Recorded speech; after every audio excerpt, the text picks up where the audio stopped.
We have the J85 small turbine engine. This engine is a small single spool engine, unlike some of the other engines here in the lab that are have two spools, and then the ATF3 is a three spool engine.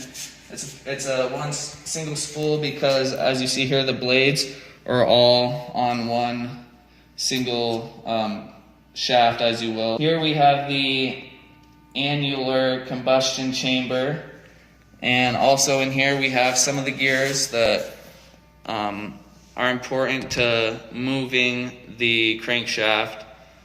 Here we have the air inlet. As these move, it allows the blades open and close to let more air in through the blades.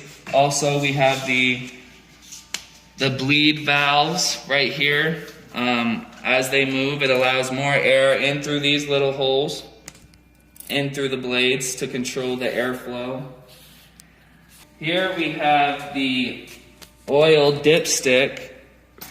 Pretty self-explanatory. As you twist, pull, it has meters on it so you can check your oil. And then on the other side,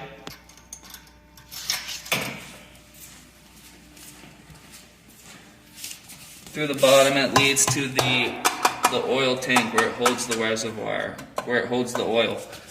Also, something cool about this engine is that the oil is cooled by the fuel. Other engines are cooled by the air, and this one's actually cooled by the fuel. Alright, so the main part of the engine goes from here to here, the tail cone, the exhaust cone. Then from here to here, this is the afterburner. And you can see here are the fuel inlets for the afterburner. They're always in a circular pattern here to prevent excessive vibration from damaging them.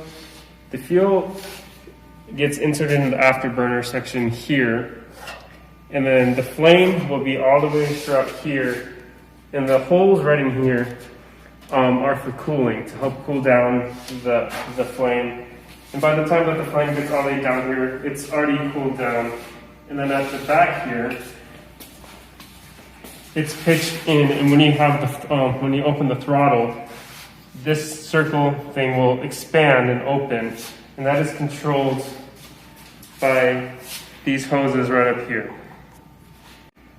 Alright, and then this is the flame holder. So what this does, it keeps the flame in place. If this wasn't here, the flame would just be out of control. So this keeps the flame in place when it goes throughout the afterburner. Alright, here we have the gearbox, all the different accessories which are driven from that gear that we showed up there. Here's the data tag. We see it's General Electric. This is the ignition box. And these are where the spark plugs would be connected. These are the fuel nozzles for the main combustion chamber. And here is the fuel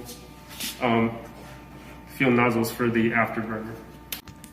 Another thing to point out is that this engine does not have an internal starter.